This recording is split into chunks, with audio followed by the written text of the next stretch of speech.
الفاتحة.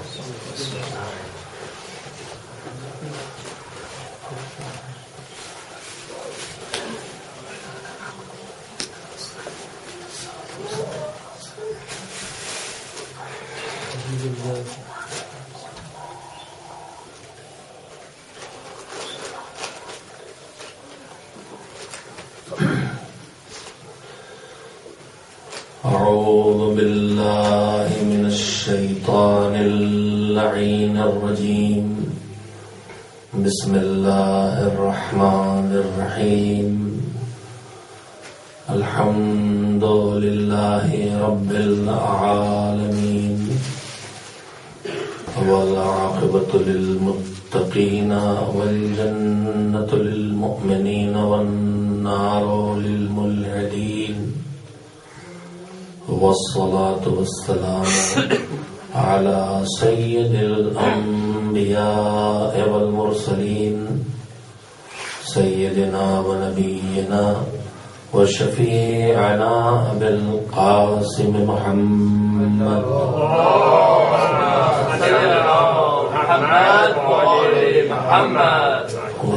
وآله الطيبين الطاهرين المعصومين المظلومين، واللعنة الدائمة الباقية على أعدائهم أجمعين من الآن إلى يوم الدين.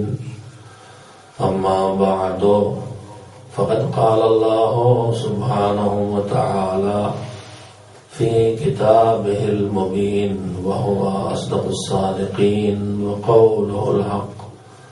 بسم الله الرحمن الرحيم. يا أيها الذين آمنوا لا تقدموا بين يدي الله ورسوله واتقوا الله إن الله سميع عليم. صلوات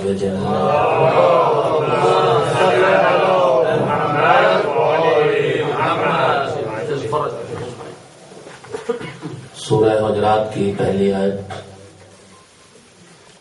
روزانہ کی مانند اس کی تلاوت کا شرف حاصل کیا ہے، جس میں پروردگار عالم نے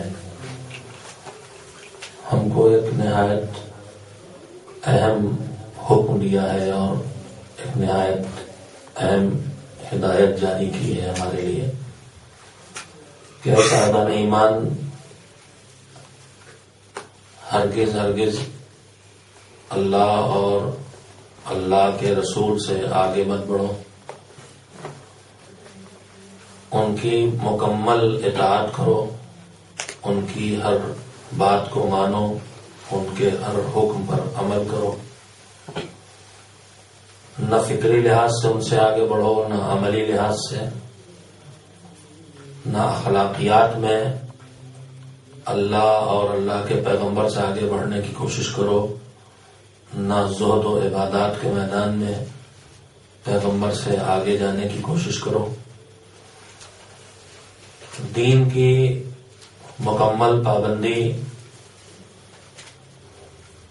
کے سلسلے میں اہم ترین آیت ہے قرآن کریم کی۔ الہی نظام ہدایت کے عنوان کے تحت آپ حضرات کی خدمت میں جو سلسلہ گفتگو جاری ہے اور اختتام کے قریب ہے، میں نے پہلے دن سے آپ حضرات کے سامنے جو کچھ عرض کیا ہے اور جو گزارشات رکھی ہیں، ان میں ایک مقصد پیش نظر رکھا کہ وہ تذکرے کیے جائیں جس کے ذریعے ہم اس نظام ہدایت پر بھرپور عمل کے لیے ذہنی طور پر، فکری طور پر، عملی طور پر ہر طرح سے تیار رہیں اور زیادہ سے زیادہ کوشش کریں کہ جو نظام اور مکمل نظام جو دنیا میں بھی کامیابی کا ذریعہ ہے اور آخرت میں بھی نجات اور فلاح کی اعلیٰ ترین منزل تک پہنچانے والا ہے، اس نظام کو بھرپور طور پر اپنا کر اسے نظام زندگی بنا لیں۔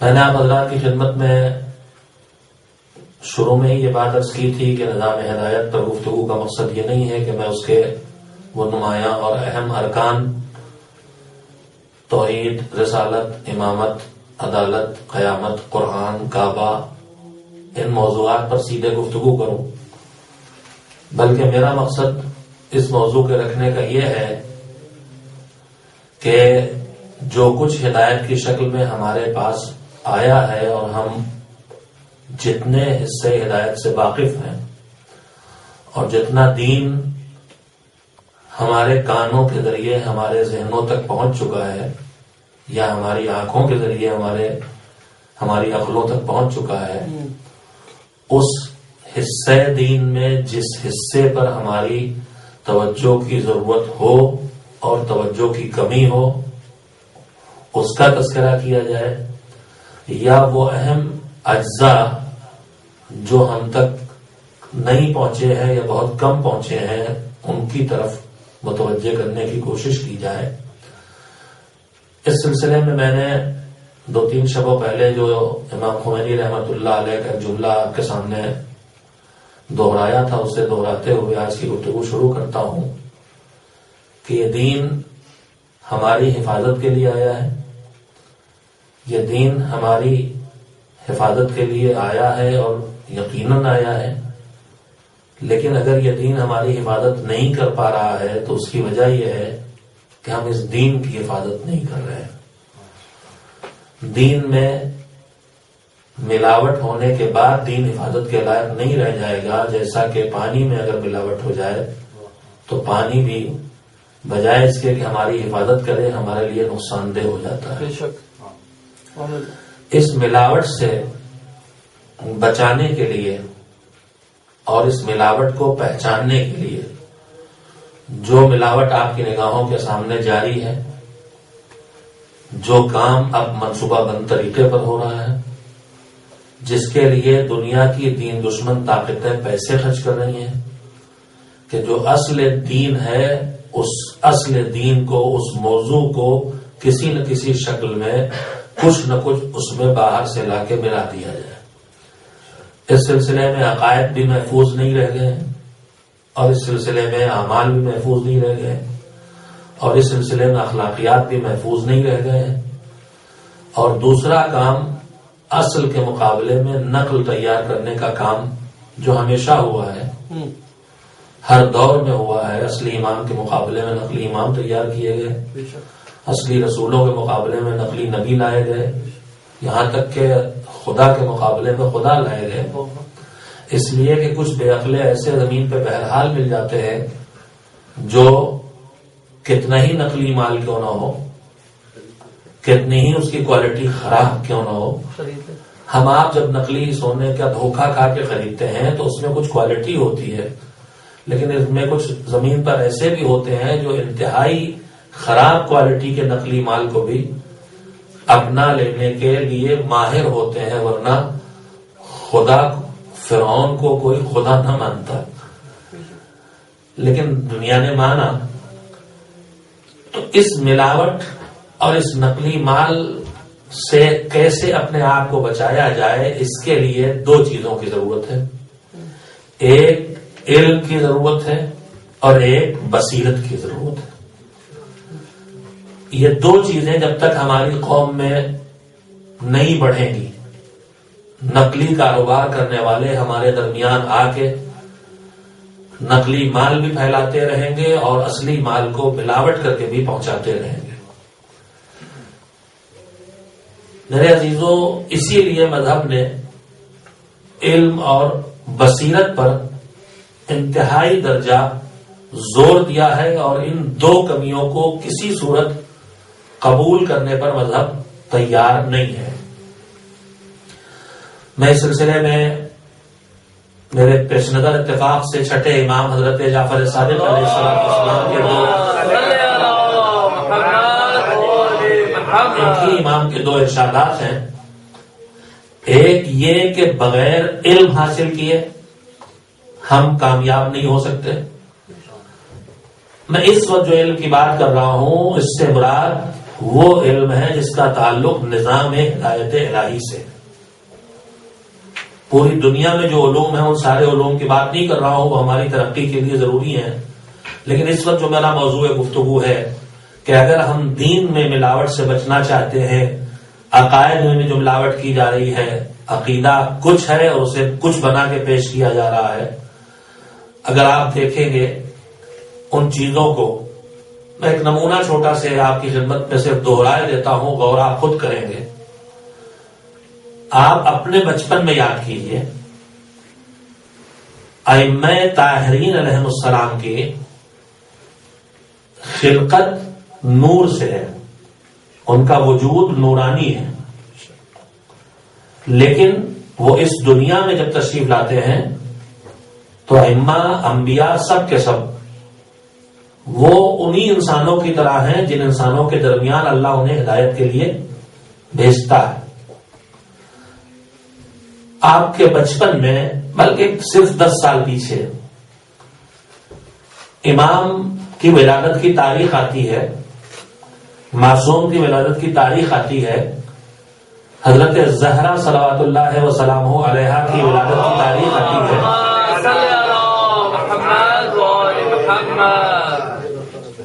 تو محفل ہوتی ہے، جشن ہوتے ہیں، اس کے لیے دعوت نامے چھپتے ہیں، کارڈ چھپتے ہیں، رقعے چھپتے ہیں، خطوط جاری ہوتے ہیں، لاؤڈ اسپیکرز کا اعلان ہوتے ہیں.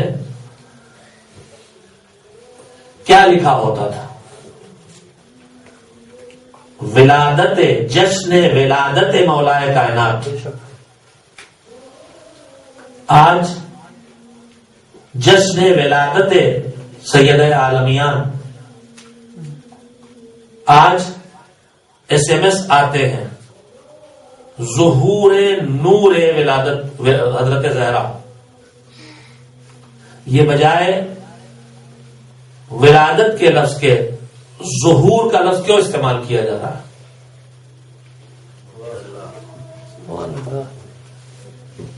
اس کے پیچھے کیا معاملہ ہے؟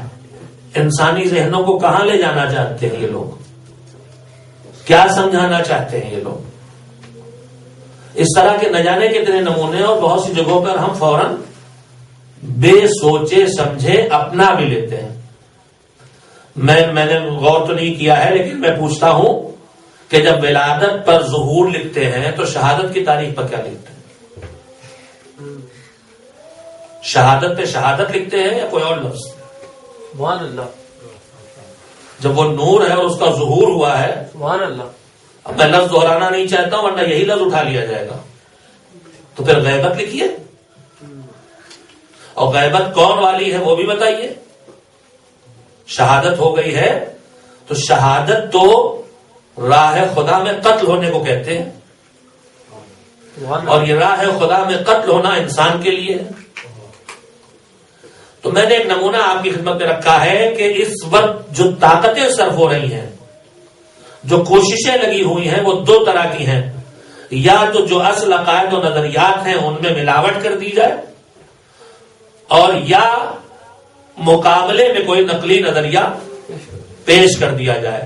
مذہب ان کے مقابلے کے لیے مومن کے لیے پاس 2 چیزوں کی شرط رکھتا ہے کہ 2 چیزیں تمہارے پاس ہونا چاہیے، ان کی معافی نہیں ہے. ان میں سے ایک کا نام ہے علم اور ایک کا نام ہے بصیرت. میں حدیث اکثر سناتا ہوں، جب سے میں نے حدیث پڑھی ہے میں اسے دہراتا رہتا ہوں مومنین کے درمیان، اس لیے کہ ائمہ طاہرین نے ہم سے اتنا ہی کہا ہے کہ تم بس اتنا کرو کہ ہماری بات لوگوں تک پہنچاتے رہو، باقی کام ہماری بات کرتی رہے گی، تمہاری ذمہ داری نہیں ہے. میری ڈیوٹی یہ نہیں ہے کہ میں آپ کو بالکل مرد مومن متقی زاہد پرہیزگار بنا ڈالوں. میرا کام خالی اتنا ہے کہ اہل بیت علیہ السلام کی بارگاہ سے، ان کی زبان سے نکلے ہوئے ہدایت کے میں ڈوبے ہوئے الفاظ اور کلمات آپ تک پہنچاتا رہوں، اور ان کے کردار سے نکلے ہوئے انوار مقدسہ پر مشتمل ان کی جو نمونے ہیں زندگی کے، وہ آپ کے سامنے ان کی تصویر پیش کرتا رہوں. باقی کام ائمہ فرماتے ہیں ہمارا یہ تذکرہ خود اپنا کام کرے گا، ہماری یہ بات خود اپنا کام کرے گی، ہمارا یہ کردار خود اپنا کام کرے گا. تو ہمارے چھٹے امام کا ایک جملہ ہے کہ میدان قیامت، ایک قرآن مجید کی ایک چھوٹی سی آیت کا ایک ٹکڑا ہے، ایک لفظ ہے، آیت کا لفظ ہے، قرآن مجید میدان قیامت کے منظر کو بیان کر رہا ہے. اور اس منظر میں قرآن بیان کرتے کرتے کہتا ہے کہ فَلِلَّهِ الْحُجَّةُ الْبَالِغَةُ، قیامت میں حساب دینے والا مومن کھڑا ہوا ہے، حساب چل رہا ہے، اس وقت قرآن کہتا ہے کہ اللہ کی طرف سے ایک ایسی مضبوط اور مستحکم اور پکی دلیل آئے گی جو مکمل ہوگی، جو ایسی کامل ہوگی کہ پھر جواب میں وہ حساب دینے والا بندہ اس دلیل کا کوئی جواب نہیں لا سکے گا۔ تو امام سے کسی نے پوچھا کہ مولا یہ جو فَلِلَّهِ الْحُجَّةُ الْبَالِغَةُ، اللہ کے لیے بڑی پکی دلیل ہوگی جو بالکل مضبوط ہوگی اور پھر کوئی جواب اس کا حساب دینے والا اپنی غلطیوں کے سلسلے میں نہ دے سکے گا، آخر اس سے کیا مراد ہے؟ تو امام نے فرمایا کہ ایک بندے مومن اللہ کی بارگاہ میں جب حساب کے لیے جائے گا تو اس کے نامہ عمل میں کچھ وہ کام ہوں گے جو اس نے دنیا میں حکم خدا کے مطابق انجام دیے۔ ہم سب کے نامہ عمل میں انشاءاللہ، باقی اس میں انشاءاللہ میں نے ذرا بڑا والا اسے لگایا ہے کہ نیکی کا کرنا اتنا بڑا کام نہیں ہے جتنا بڑا کام اس نیکی کو میدان قیامت تک بچا کے پہنچانا ہے۔ نیکی کر لینا واقعی اتنا بڑا کام نہیں، اللہ نے دیے ہی ہمارے اندر جذبہ خیر، اس نے برائی اور شر کا مجموعہ ہم کو نہیں بنایا، ہمارے اندر خیر رکھا ہے، اس نے نیکی کی صلاحیتیں رکھی ہیں، ہمارے ماحول یا نفس یا نسل یا تربیت یا جتنی چیزیں کچل دیں اس کو، ورنہ اس نے جو صلاحیتیں رکھی ہیں اس میں نیکی غالب ہے۔ مگر نیکی کرنا آسان کام ہے، اس نیکی کو بچا کے قیامت تک پہنچا دینا کہ جو نماز پڑھی یہاں اس کا ثواب جو ہمیں ملا ہے وہ قیامت تک بیچ میں ہمارے کسی عمل سے ضائع نہ ہونے پائے۔ ہم نے جو مجلس کی ہے، ہمیں جو گریے کا ثواب ملا ہے، جنت ہمیں ملی ہے، یہ ہمارے کسی بدعملی کی وجہ سے، کسی بڑے گناہ کی وجہ سے، حکم خدا کی کسی مخالفت کی وجہ سے نام عمل سے مٹنے نہ پائے۔ تو جن نام عمل کو لے کے بندہ خدا میدان قیامت میں پہنچا اللہ کے سامنے کھڑا ہے، نیکیاں بھی اس نے کی ہیں اور کچھ برائیاں کی ہیں، کچھ گناہ کیے ہیں، کچھ اللہ کی نافرمانیاں کی ہیں، کچھ حرام کام انجام دیے ہیں، کچھ واجبات کو چھوڑ رکھا ہے، جھوٹ بول کے لے کے آیا ہے، وہ جھوٹ لکھا ہوا نام عمل میں، غیبت کی تھی معافی نہیں حاصل کر سکا وہ نام عمل میں لکھا ہوا ہے۔ دوسری طرف واجبات بھی چھوڑ رکھے تھے، نمازیں بچپن میں جوانی میں لاپرواہی میں چھوڑی تھی، بڑھاپا آ کے پابند دین ہو گیا، ادا بھی کی مگر سب نہ ادا ہو سکی، خدا نخواستہ موت آ گئی۔ اب کچھ واجبات چھوٹے ہیں اور کچھ حرام کام کر کے آیا ہے، اللہ کی بارگاہ میں بندہ کھڑا ہوا، پروردگار عالم اس کا حساب کر رہا۔ اس حساب میں ایک مرتبہ مالک کی طرف سے سوال ہوتا ہے کہ تو نے جو میرے یہ حکم کی مخالفت کی ہے، یہ جو میرے احکام کی مخالفت کی ہے زندگی کے مختلف شعبوں میں تو بالکل دن رات والے نمونے آپ کے سامنے رکھتا ہوں، ورنہ ہماری زندگی جتنی پھیلی ہوئی ہے اس میں کہاں کہاں ہم احکام خدا کی مخالفت کرتے ہیں، کہاں کہاں کاروبار میں، کہاں کہاں رشتہ داریوں میں، کہاں کہاں تعلقات میں، کہاں کہاں سیاست میں، کہاں کہاں بیٹھکوں میں، کہاں کہاں سوچنے میں، حکم خدا کی مخالفت کتنی جگہ ہم کرتے ہیں۔ ہم اپنی اس فہرست کو خود ہی تیار کر سکتے ہیں، کوئی دوسرا نہیں تیار کر سکتا، مگر جہاں جہاں بھی مخالفت کی ہے تو پروردگار عالم کہے گا کہ یہ تم مخالفت کر کے میرے سامنے آئے ہو، تم نے یہ واجبات چھوڑے، تم نے نماز پڑھی، تم نے روزہ رکھا، تم حج کرنے بھی گئے۔ مثال کے طور پہ میں عرض کر رہا ہوں، خدا نہ کرے کہ ایسا کوئی یہاں ہو کہ تم نے خمس نہیں نکالا، مگر تم نے اپنے کو شراب سے بچایا، تم نے جوا نہیں کھیلا، مگر تم نے جھوٹ سے نہیں بچایا اپنے کو۔ تو پروردگار عالم حساب کر رہا ہے کہ تم نے یہ جو میری نافرمانی کی ہے، یہ جو میرے حکم کی مخالفت کی ہے، یہ جو واجبات چھوڑے ہیں، یہ جو حرام کام انجام دیے ہیں، اب اس کے بعد وہ سوال کرتا ہے یہ بتاؤ کہ تم جانتے تھے کہ یہ حرام ہے پھر بھی کیا یا نہیں جانتے تھے؟ تم جانتے تھے کہ یہ کام واجب ہے پھر بھی چھوڑا یا نہیں جانتے تھے؟ ایک ایک عمل کے لیے پوچھے گا، جانتے تھے کہ نہیں جانتے تھے، واجبات کے لیے بھی پوچھے گا، حرام کے لیے بھی پوچھے گا۔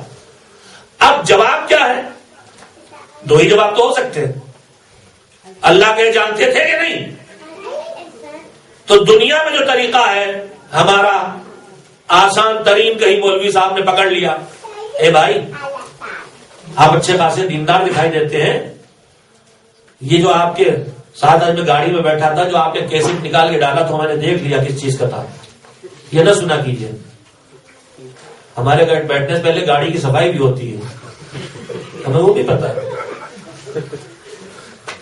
ہمارے جانے سے پہلے ڈرائنگ روم کا ڈیزائن بھی چینج ہوتا ہے، ہمیں وہ بھی پتا ہے. حالانکہ ہم کیا کر لیں گے آپ کو، ہم آپ کا کیا کر لیں گے، کیا نقصان پہنچا سکتے ہیں آپ کو، کیا سزا دے سکتے ہیں آپ کو، کچھ نہیں کر سکتے. زیادہ سے زیادہ اگر تھوڑی ہمت کی، آپ کا نمک کھانے کے بعد بھی ہمت نہ ٹوٹی تو کہیں گے یہ حرام ہے. ورنہ آپ نے تو جو نمک کھانے کے لیے بلایا ہے وہ نمک یہی اثر کرے گا کہ جو تھوڑی بہت ہمت تھی آپ کے بولنے کی وہ بھی ختم ہو جائے گی. تو زیادہ زیادہ یہی ہو سکتا ہے. بعد میں بات یاد آتی ہے میرے عزیزوں، مگر یہ دین ہے بڑا نازک، لہذا سن لے، ایک صلوات بھیجے محمد. اپنے کو بچا کے رکھنا یہاں تبھی ممکن ہے جب آدمی آنکھیں کھلی رکھے گا. یہی بصیرت کی بات کر رہا ہوں. درمیان میں بات واقعہ یاد آ گیا ہے لیکن نتیجہ دینے والا واقعہ اس لیے آپ کو یاد دلا رہا ہوں. مجھے یاد نہیں ہے خلفائے بنی عباس میں کوئی بڑا خلیفہ ہارون جیسا، اور شاید قاضی یحییٰ ابن اقسم، جہاں تک مجھے یاد آتا ہے قاضی یحییٰ ابن اقسم اپنے دور کا بہت بڑا عالم تھا اور وہ تقی و پرہیزگار بھی. خلیفہ نے اس سے کہا کہ تم میرے مملکت کے قاضی بن جاؤ، قاضی القضات، یعنی chief justice of supreme court. ہمارے یہاں کی زبان میں انڈین اسٹائل جو ہے بے انصافی کا، اس میں ہمارے آپ کیا سب کیا بے انصافی کا ہی ہے. ہمارے ایک بھائی تھے کرگل کے رہنے والے، قوم میں پڑھتے تھے، ہم سب لوگ بیٹھے ہوئے تھے. کہنے لگا کشمیر میں حکومت تمہاری بننے والی، ایسی مذاق کر رہے طلبا، کچھ پاکستان کچھ انڈیا کے سب. تو پاکستان کسی بھائی کہا کہ تمہارا کشمیر میں حکومت بننے والی کون سے، کہے کہ وزیر بنو گے. کہنے لگا میں تو ریلوے کا وزیر بنوں گا. تو سب ہنسنے لگے کہ تمہارے یہاں کشمیر میں ریل کہاں ہے. کہنے لگے کیوں، کیا تمہارے یہاں پاکستان میں وزیر انصاف نہیں ہوتا ہے.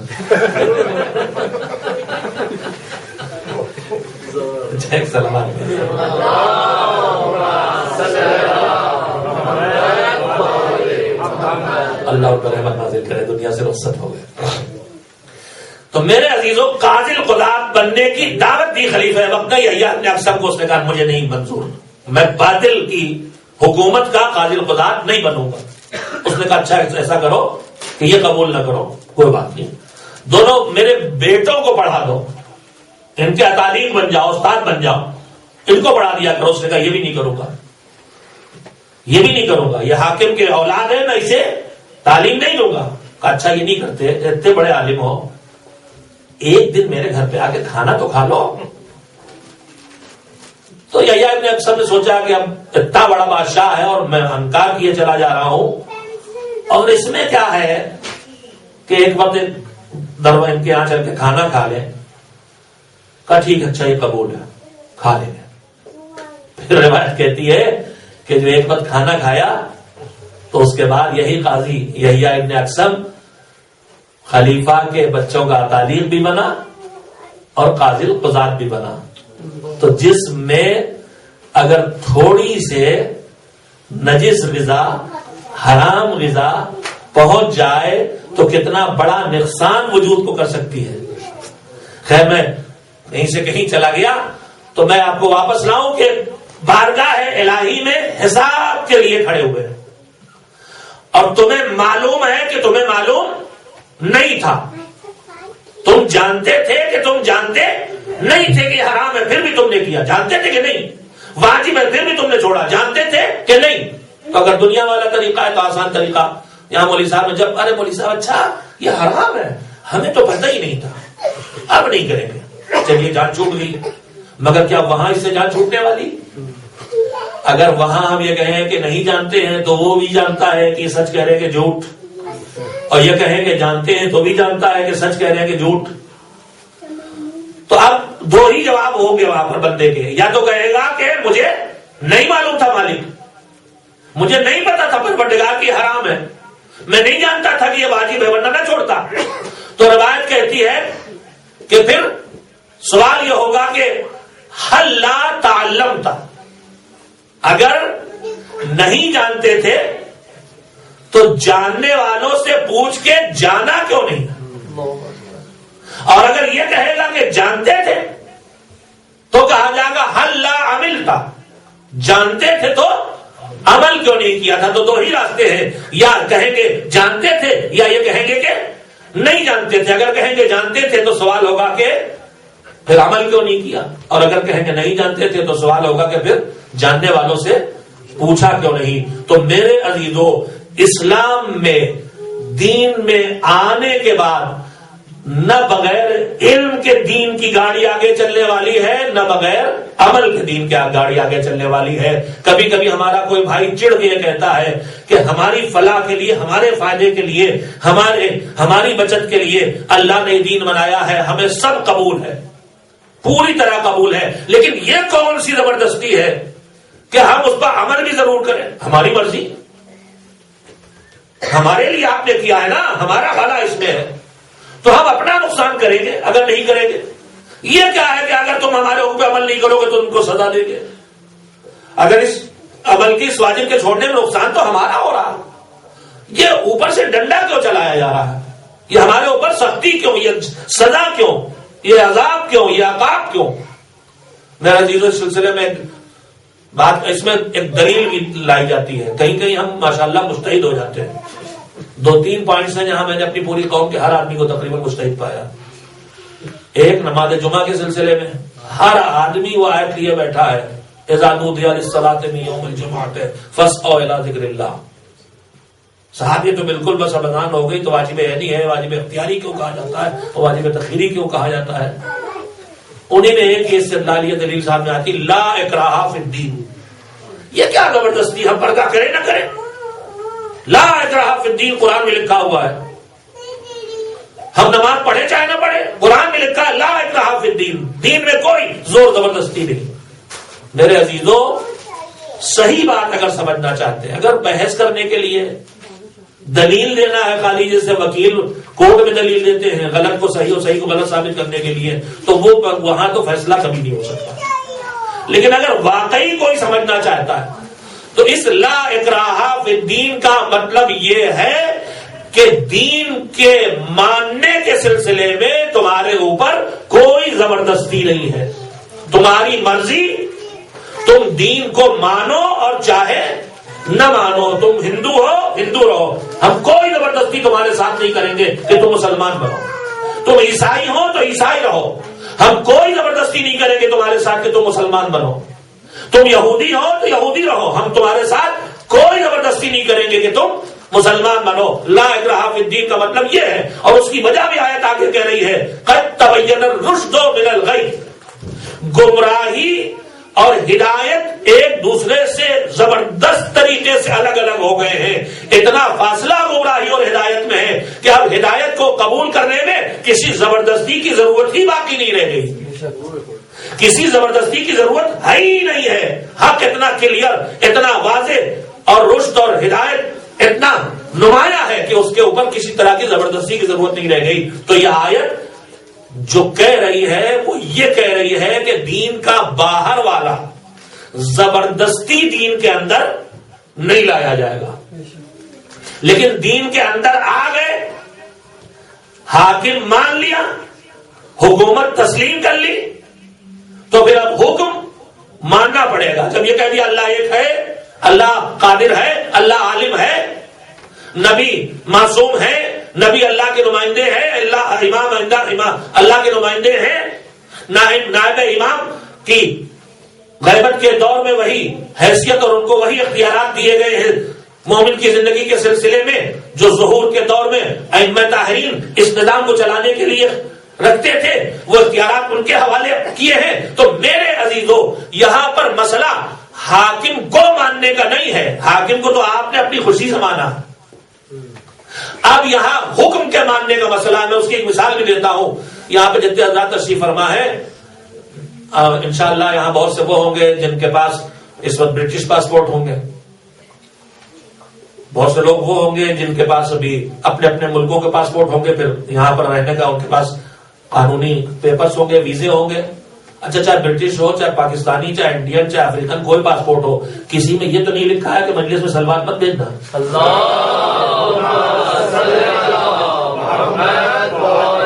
ایسا کوئی معاہدہ تو لیا نہیں گیا آپ سے، یہ تو ضرور لکھوایا گیا ہے. مجھے یقین ہے آپ کا سب کا متفقہ عمل کہ مجلس ہو تو بیٹھ کے سونا، تاکہ ہماری کام پہ جب آؤ تو ٹھیک سے کام کرو. برائے خوشنودی امام زمانہ بصدائے بلند نعرہ صلوات.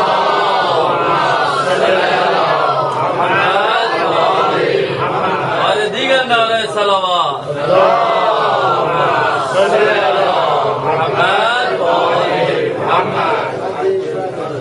میرے عزیزوں، کسی کے پاس انڈیا کا پاسپورٹ تھا، کسی کے پاس پاکستان کا تھا، کسی کے پاس افریقہ کا تھا. آئے اس ملک پہ اپنے اپنے حالات کے تحت، وہاں تشدد کے شکار ہوئے، سختیوں کے شکار ہوئے، مظالم کے شکار ہوئے، جو بھی اسباب تھے یہاں آ گئے، یہاں پاسپورٹ لیا.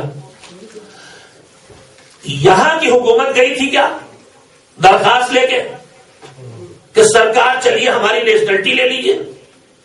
نہیں. آپ نے اپنی زندگی کی ضرورت سمجھا، اپنے لیے اس ملک کو بہتر قرار دیا اور آپ یہاں آ گئے. نیشنلٹی کی درخواست حکومت لے کے نہیں گئی تھی آپ کے پاس، آپ حکومت تک گئے کہ مجھے نیشنلٹی دے دیجیے یہاں کی. سبحان اللہ. آپ نے کہا ان سے. اب آپ جب نیشنلٹی لے لی آپ نے، یا نیشنلٹی نہیں لی، یہاں رہنے کا پرمیشن لے لیا، مجھے نہیں پتا یہاں کی اصطلاح میں کیا کہتے ہیں، ہم اپنی مولویوں والی زبان میں کہتے ہیں اقامہ لے لیا، ریزیڈنٹ پرمٹ لے لیا. اب یہاں کے باشندے بن گئے آپ، چاہے مستقل باشندے چاہے وقتی باشندے. تو چاہے وقتی باشندے بنے چاہے مستقل باشندے، اس حکومت کے اندر ہم آ گئے. یا حکومت میں قانون کیا ہے؟ بائیں سڑک پر بائیں طرف چل رہا ہے. ہم نے کہا میری مرضی، یہاں تو بڑی آزادی ہے، آزادی ہے صاحب، کوئی زبردستی نہیں ہے یہاں، زیادہ آزادی کہیں نہیں، کوئی زبردستی نہیں، میری مرضی. میں تو سڑک پہ داہنی طرف چلوں گا. فٹ پاتھ بنے ہیں پیدل چلنے کے لیے، میں نے کہا میری مرضی، میں تو سینہ چوڑا کر کے 20 سڑک پہ چلوں گا. تو کیا ہوگا؟ میرے خیال سے 2 منٹ بھی نہیں لگیں گے کہ ہر طرف سے لائٹوں اور سائرنوں کا شور اٹھے گا. لگے گا کہ کوئی بہت بڑا بھیانک جانور سڑک پہ آ گیا، کوئی شیر کوئی ہاتھی آ گیا. پکڑے جائیں گے، جیل بھی ہو جائے گی، حق بھی ہے کہ ہو جائے جیل. ہم نے کہا بھائی اپنی مرضی کی آزادی کی بات ہے، آپ نے ان کو کیوں نہیں سڑک پہ چلنے دیا؟ ان کی مرضی سے داہنی طرف چلے، بائیں طرف چلے، یہ بیچ میں چلے، یہ الٹے چلے، آپ کون ہوتے روکنے والے؟ کہا ہم ہیں حکومت، یہ ہیں ہمارے باشندے، یہ جو کر رہے ہیں اس میں ان کی جان کا بھی خطرہ ہے اور دوسروں کی جان کا بھی خطرہ ہے. ہم حکومت ہے، ہماری ذمہ داری ہے، یہ احمق ہے اپنی جان خطرے میں ڈالیں، لیکن ہم ان کی جان بچائیں گے اور ان کی وجہ سے دوسروں کے لیے بھی جان کا خطرہ نہ پیدا ہونے دیں گے. تو میرے عزیزوں، جب تک نظام الہی میں نہیں آتے ہو نہ آؤ، جو جی چاہے کرو، جہنمی بنو، دنیا تباہ کرو، آخرت تباہ کرو، لیکن جب حکومت الہیہ کو قبول کر لیا تو وہ کہتا ہے نہ تمہیں تباہ ہونے دیں گے نہ تمہارے ذریعے دوسروں کو تباہ ہونے دیں گے. قانون کی پابندی کرنا. ایک سوال بھیجے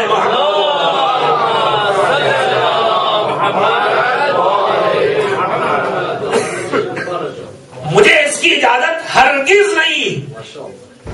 دوسروں کو نقصان پہنچانا تو دور کی بات، مذہب میرا ذمہ دار ہے اور جتنی محبت وہ مجھ سے کرتا ہے اتنی محبت میں خود اپنے آپ سے نہیں کر سکتا. مجھے اور آپ کو اگر ان باتوں کا یقین ہو جائے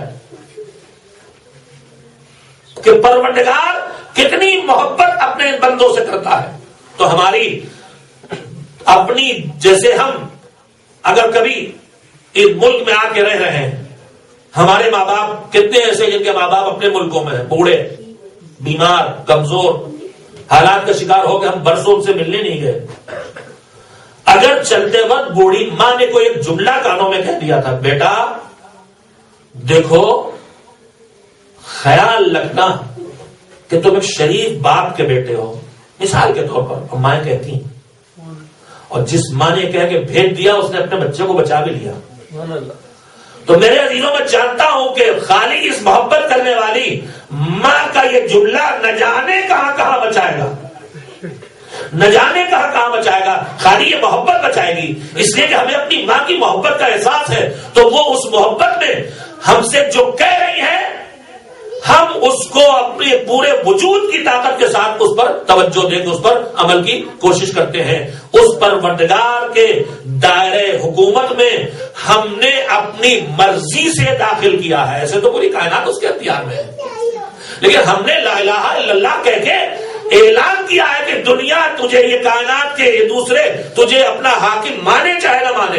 ہم نے محمد رسول اللہ کہہ کے کہا، اعلان کیا ہے کہ اے میرا پیغمبر گرامی، یہ دنیا آپ کو مانے چاہے نہ مانے، ہم آپ کو سید و آقا و مولا اور سرپرست مانتے ہیں. علی ولی اللہ کہہ کے ہم نے یہ اعلان و اقرار کیا ہے کہ دنیا مانے نہ مانے، ہم اپنے آپ کو اپنا مولا، اپنا آقا، اپنے باپ سے زیادہ عظیم اور اپنے آپ سے باپ سے زیادہ محبت کرنے والا مانتے ہیں. اس یقین کے بعد اگر ہمیں یقین ہو جائے کہ کتنی محبت ان کو ہے، تو پھر ہماری زندگی میں ان کے احکام کی نافرمانی کی گنجائشیں گھٹتی چلی جائیں گی. وقت میں گنجائش نہیں میں سارے نمونے پیش کروں، مگر مجھے جاتے جاتے کم سے کم ایک جملہ کہہ کے آپ کو یاد دلاؤں کہ میرے پروردگار کو اپنے بندوں سے محبت کتنی ہے. اگر ہمیں اس محبت کا بھروسہ اور اعتماد ہو جائے تو اس کے بعد اس کا ہر فیصلہ ہمیں اچھا لگے گا، اور اس کے ہر حکم پر عمل کرنے کے بعد ہمارے دل کو ایک اطمینان کی کیفیت محسوس ہوگی، اور اپنے جذبات سے، اپنی خواہشات سے، اپنے حالات سے ٹکرا کے حکم خدا پر عمل کرنے کا جذبہ مضبوط ہوگا. روایت کہتی ہے کہ جناب نوح نے 950 سال کی تبلیغ کے بعد، لمبی تبلیغ کے بعد، تھک کے، مایوس ہو کے، ہار کے، آخر میں کہا تھا پروردگار اب ان میں کوئی ایک سدھرنے والا نہیں، ان میں کوئی ایک اچھا انسان پیدا ہونے والا نہیں. بدترین لوگ تھے وہ، اگلی نسلوں میں بھی کوئی اچھا آنے والا نہیں تھا. تھک کے جناب نوح نے کہا کہ اگر یہ رہیں گے تو زمین پہ سرکشی بڑھائیں گے، تباہیاں بڑھائیں گے، لہذا اب انہیں ختم کر دے تاکہ زمین سے برائی ختم ہو. اللہ نے ان کی دعا پوری کی، طوفان آیا، ڈوب گئے، ختم ہو گئے. طوفان نوح کے بعد روایت کہتی ہے جناب نوح نے جو دوسری زندگی شروع کی تو اس میں اپنی زندگی کے وسیلے کے طور پر، روزی کے ذریعے کے طور پر انہوں نے اختیار کیا مٹی کے برتن بنا کے بیچنا. ظاہر اس وقت ساری زندگی کی ایک بڑی ضرورت تھی. اس وقت برتن ہزاروں چیزوں سے بنتے ہیں، اسٹیل سے بنتے ہیں، چینی سے بنتے ہیں، نہ جانے کیا کیا سے بنتے ہیں. اس وقت تو برتن بس مٹی سے بنتے تھے، تو زندگی کی بڑی ضرورت تھی، بڑا کاروبار بھی تھا. جناب نوح برتن بنا کے بیچتے تھے، اس میں چھوٹے چھوٹے کوزے بھی ہیں، پلیٹیں بھی ہیں، سب کچھ ہے. اللہ کے حکم سے ایک دن چند فرشتے آئے انسانی شکل میں، اور انہوں نے جناب نوح نے جتنے برتن بنا رکھے تھے کہا ہمیں یہ سب خریدنا آپ سے، اور وہ خرید لیے، بیچ دیے جناب نوح نے. ان کا کام یہی تھا. جب وہ برتن بیچ چکے اور وہ لوگ خرید چکے تو ان لوگوں نے ان برتنوں کو توڑنا شروع کر دیا. توڑنا شروع کیا تو جناب انہوں نے کہا یہ کیا کر رہے ہو؟ تو کہا توڑ رہے ہیں. اور کیا کر رہے ہیں؟ کہا کہ نہ توڑو. کیوں؟ یہ تو ہمارے ہیں. کہا ٹھیک ہے تمہارے ہیں، تم نے خرید لیے ہیں، لیکن میں نے انہیں بنایا ہے، اس لیے تم میرے سامنے توڑ رہے ہو تو مجھے تکلیف ہوتی، مت توڑو، مجھے تکلیف ہوتی ہے. ٹھیک ہے تمہارے ہیں. تو روایت کہتی ہے بس یہیں پہ پیغام پہنچا کہ اے نوح، تم نے یہ مٹی کے بے جان برتن اپنے ہاتھوں سے بنائے ہیں اور وہ ٹوٹ رہے ہیں، تو تمہیں اس سے تکلیف ہو رہی ہے. اتنی بڑی خلقت ختم ہو گئی جنہیں ہم نے بنایا تھا. تو وہ کریم کہتا ہے، آپ اندازہ لگائیے کہ جو ایسے بدترین انسانوں کے لیے جن کے لیے قرآن میں آیا ہے کہ زمین پر سرکشی کے علاوہ کچھ نہیں ان سے حاصل ہونے والا، ایسے بدترین بندوں، اپنے بندوں کے لیے، ایسے سرکشوں کے لیے بھی اس کے یہاں اتنی محبت ہے، اتنی رحمت ہے اور اتنی مہربانی ہے.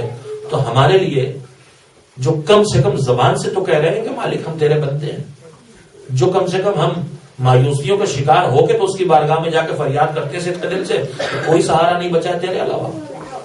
کم سے کم اس مہربان، اس رحمان و رحیم مالک تک اپنی آواز پہنچانے کے لیے ہمارے دلوں میں جذبہ تو پیدا ہوتا ہے. میرے عزیزوں، اگر خالی اس ایک پہلو کو ہم اپنے ذہنوں میں محفوظ کر سکیں کہ وہ ہم سے محبت کرنے والا ہے، وہ ہمیں تنگ کرنا نہیں چاہتا، وہ ہمیں ستانا نہیں چاہتا.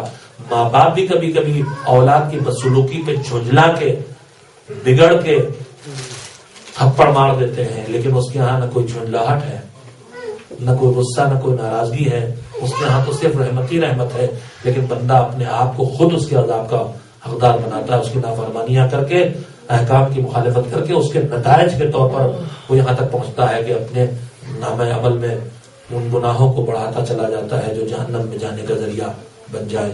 رحمت خدا میں کوئی کمی نہیں ہے، رحمت خدا تک اپنے آپ کو پہنچانے میں ہماری کوششوں میں کمی ہو سکتی ہے۔ میرے عزیزوں، سوچو، رحمت خدا کی وسعتوں کو دیکھو، رحمت خدا کی کائناتی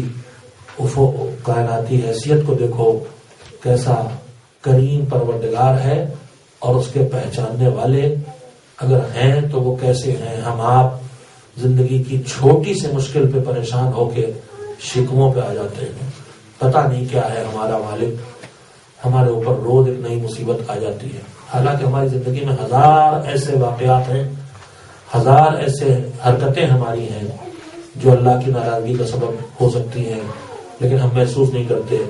کربلا میں جو آفت آئی ہے حسین کے کنبے پر، اس کو آپ ہم سب جانتے ہیں۔ جو مصیبت آئی ہے اس مصیبت کو ہم سب نے دیکھا ہے، جس گھر میں 6 مہینے کا بچہ بھی زندہ نہ چھوڑا گیا، جس بہن کی نگاہوں کے سامنے اس بھائی کی جان چند لمحوں کے بچانے کے لیے یہ بہن ایک کے بعد اپنے گود کے بالے کو بھیج رہی تھی۔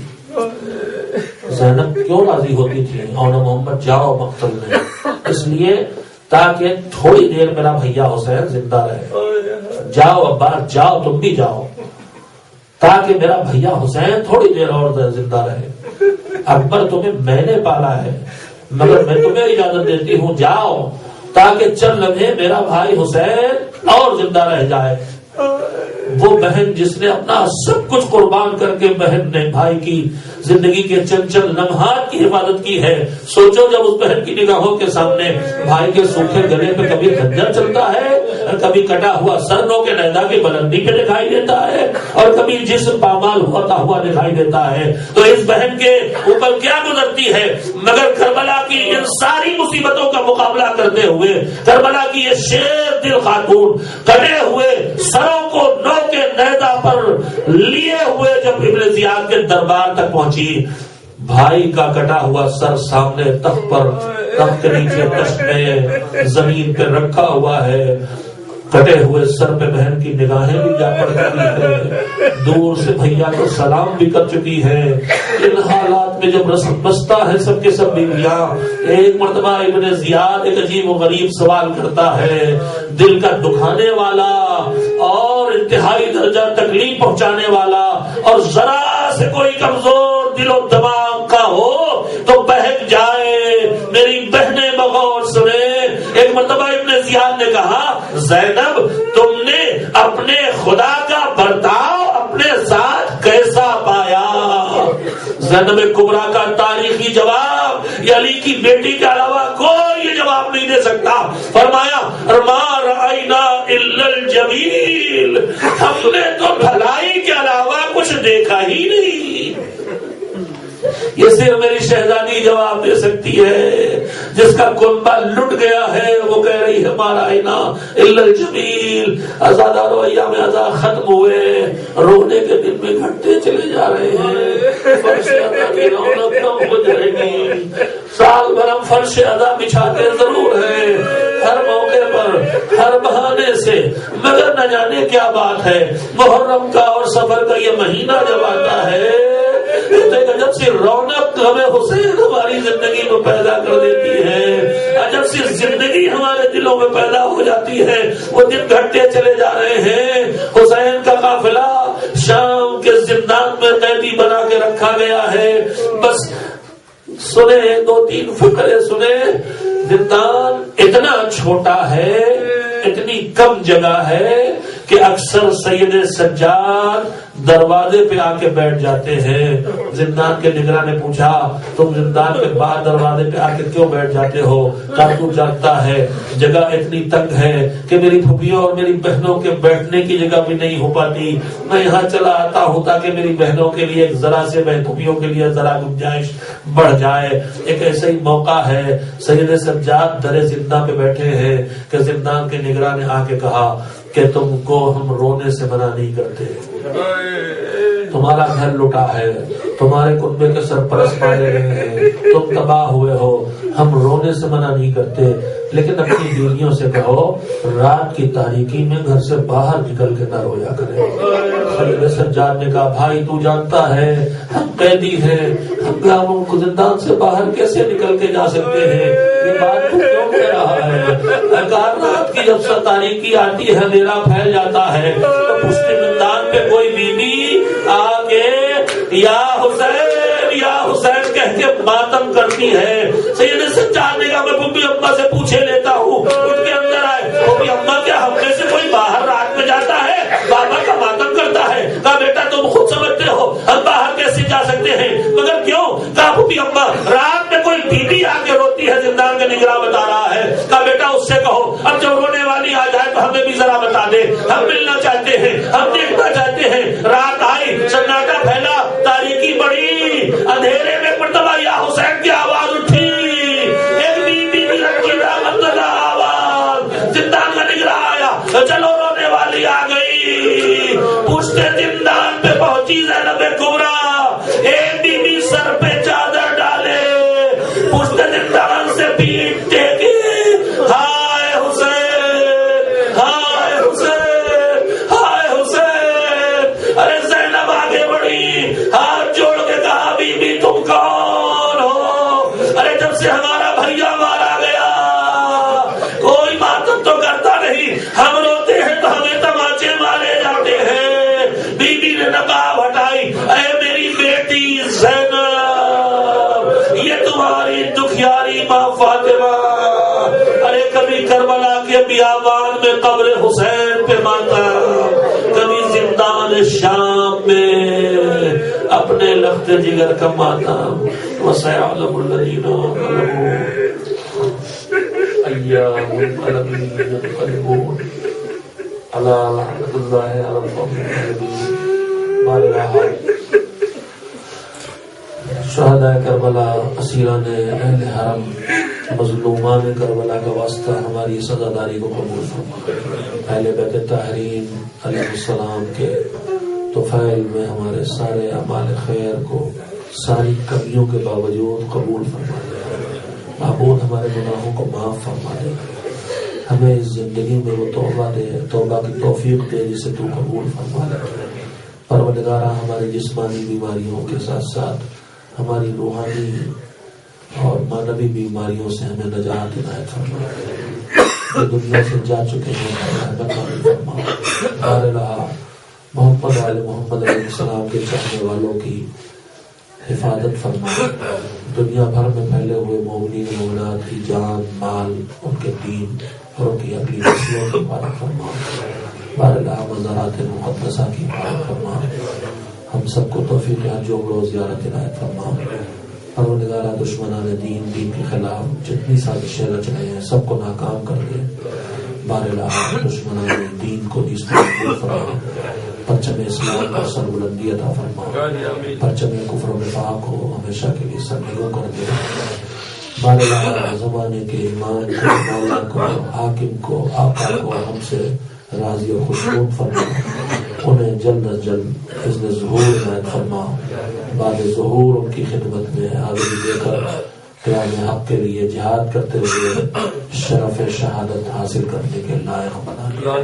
ماتم حسین، یا حسین، یا حسین، یا حسین، یا حسین، یا حسین، یا حسین، یا حسین۔